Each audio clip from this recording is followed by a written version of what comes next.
किसी गांव में एक प्रधान रहता था।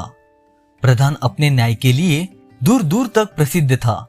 एक बार पास के गांव से दो आदमी लच्छू और यशपाल प्रधान के पास एक मुकदमा लेकर आए। यशपाल एक धनी आदमी था, जबकि लच्छू एक गरीब किसान था। लच्छू का कहना था कि 6 महीने पहले यशपाल ने उससे 5,000 रुपए उधार लिए थे, लेकिन अब वापस करने से मना कर रहा है। उधर यशपाल का कहना था कि वह लच्छू से कई गुना अमीर है, वो भला लच्छू से उधार क्यों मांगने लगा। मुकदमा गंभीर था, दोनों ही अपनी अपनी बात पर अड़े हुए थे। प्रधान ने कुछ देर सोच विचार किया और उन्हें अगले दिन आने को कहा। अगले दिन लच्छू और यशपाल सही समय पर प्रधान के सामने पेश हुए तो प्रधान ने एक दीवार की ओर इशारा करते हुए कहा, तुम दोनों उस दीवार के पीछे चले जाओ, वहां पर 2 अलग अलग बाल्टियां रखी है। तुम दोनों बाल्टी में से एक एक लोटा पानी निकालकर अपने हाथ पैर धो लो, लेकिन एक बात का ध्यान रखना कि केवल 1 लोटा पानी ही इस्तेमाल करना है, इससे अधिक नहीं। पवित्र होने के बाद ही न्याय देवता की पूजा होगी।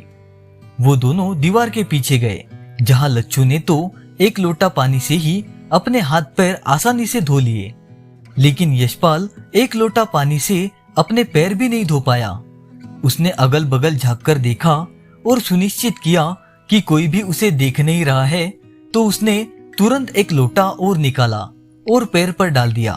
उसने देखा कि तब भी उसके पैर पूरी तरह नहीं धुल पाए हैं। यशपाल ने सोचा कि अगर मैं 1 लोटा पानी और इस्तेमाल करता हूँ तो इस बात पर प्रधान मुझे फांसी थोड़ी लटका देंगे, और उसने 2 लोटा पानी और डाल दिया। दोनों प्रधान के पास पहुंचे। प्रधान ने उनसे पूछा कि क्या दोनों ने 1-1 लोटा पानी ही इस्तेमाल किया है, तो दोनों ने हाँ में उत्तर दिया। प्रधान बड़ा ही चतुर था, उसने बाल्टियों में जाकर देखा और जान लिया कि यशपाल ने 1 लोटा पानी की बजाय बाल्टी का पूरा पानी इस्तेमाल कर डाला है। वहां बहुत से लोग बड़ी देर से न्याय की प्रतीक्षा में खड़े हुए थे कि कब प्रधान अपना निर्णय सुनाते हैं। कुछ सोच विचार करके और न्याय देवता की प्रार्थना करके प्रधान ने अपना निर्णय सुनाया। प्रधान ने कहा, लच्छू सही कहता है कि यशपाल ने उससे रुपए उधार लिए हैं और वापस करने से मना कर रहा है। मैं ये फैसला देता हूँ कि यशपाल तुरंत ही लच्छू को 5,000 रुपए वापस करे, झूठ बोलने के लिए उससे माफी मांगे और हर्जाने के रूप में 1,000 रुपए लच्छू को और दे। इस बात को सुनकर लोग असमंजस में पड़ गए कि प्रधान जी को ये बात कैसे मालूम हो गई।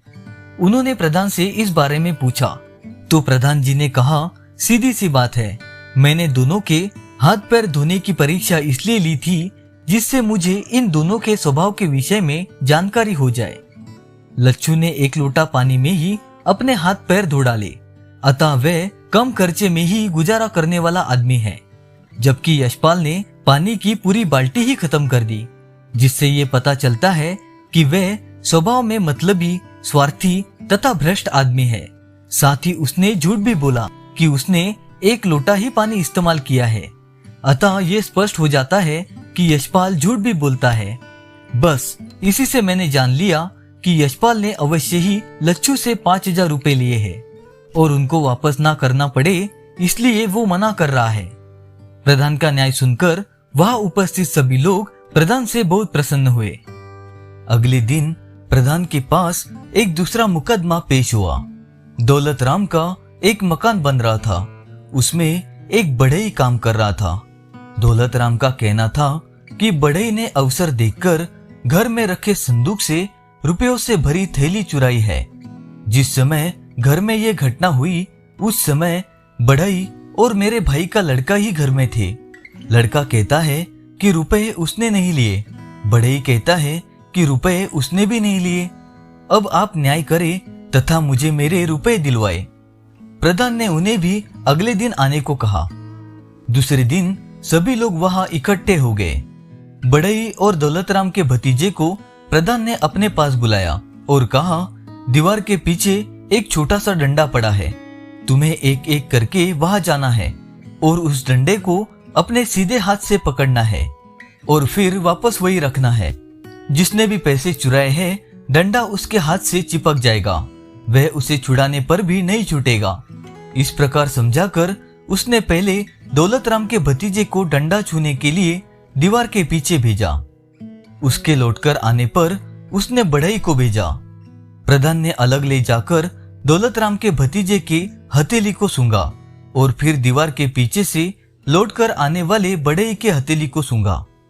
न्याय का यह तमाशा देखने आए लोगों से उसने कहा कि अब मैं न्याय देवता के आदेश से यह निर्णय देता हूँ कि रुपयों की भरी थैली बढ़ई ने ही ली है, दौलतराम के भतीजे ने नहीं। निर्णय सुनकर लोगों ने देखा कि बढ़ई की नजरें नीचे जानी शुरू हो गई। प्रधान ने बढ़ई से कहा, बोलो, चोरी कबूल करते हो या नहीं? वैसे मेरे पास इसका पता लगाने के और भी कई तरीके हैं। बढ़ई ने चोरी का स्वीकार कर लिया। वे रुपयों की थैली अपने घर से वापस देने के लिए दौलतराम तथा उसके भतीजे के साथ वहां से अपने घर चला गया।